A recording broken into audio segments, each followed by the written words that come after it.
At this hour, I'm Christina Aguayo in Dallas, and here are your top stories. New details are emerging as police say the suspect who killed UnitedHealthcare CEO Brian Thompson may have left a message behind on the bullet casings at the scene. 50-year-old Thompson was shot Wednesday morning as he walked alone to the New York Hilton Midtown from a nearby hotel.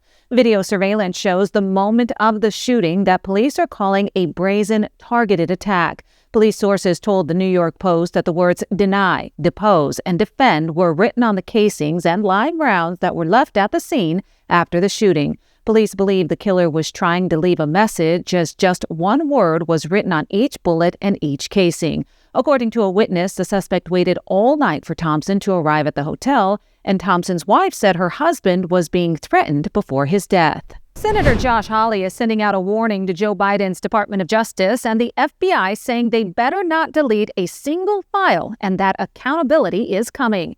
The Missouri Republican posted a letter to X addressed to FBI Director Christopher Wray and Attorney General Merrick Garland, saying he was told federal employees are, quote, destroying records to hide their misconduct carried out under the Biden administration. Hawley saying the FBI and DOJ engaged in unprecedented abuses of the justice system, specifically mentioning the prosecutions of President Donald Trump, the targeting of pro-life Americans, and actions against Catholic churches. Hawley finishing the letter saying they should prepare for the real justice that is coming. A growing number of migrants who were heading to the United States have decided to go back home instead of facing President Donald Trump's immigration policies. According to officials in Mexico, between 50 and 100 migrants have already requested a voluntary return to their own countries, citing Trump's mass deportation plan, his intention to reinstate the Remain in Mexico policy, and his plans to scrap the CBP One app that has allowed hundreds of thousands of migrants to schedule their border crossings.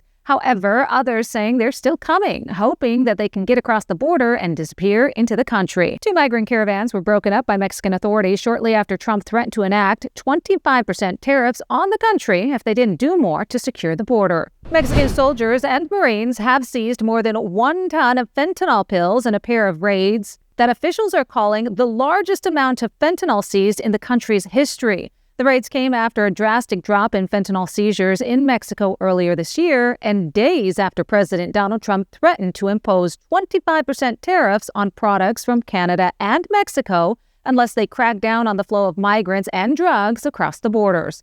The fentanyl raids took place in the northern state of Sinaloa, which is home to the drug cartel of the same name. Speaker of the House Mike Johnson is saying no more money for Ukraine after Joe Biden asked Congress to give the country an additional $24 billion, which would fund them for the next 2 years.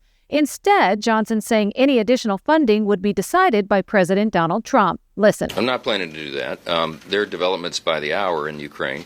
I think, as we predicted and as I said to all of you, weeks before the election, if Donald Trump is elected, it will change the dynamic of the Russia war on Ukraine, and we're seeing that happen. So it is not the place of Joe Biden to make that decision now. We have a newly elected president, and we're going to wait and take the new commander-in-chief's direction on all of that. So I don't expect any Ukraine funding to come up now.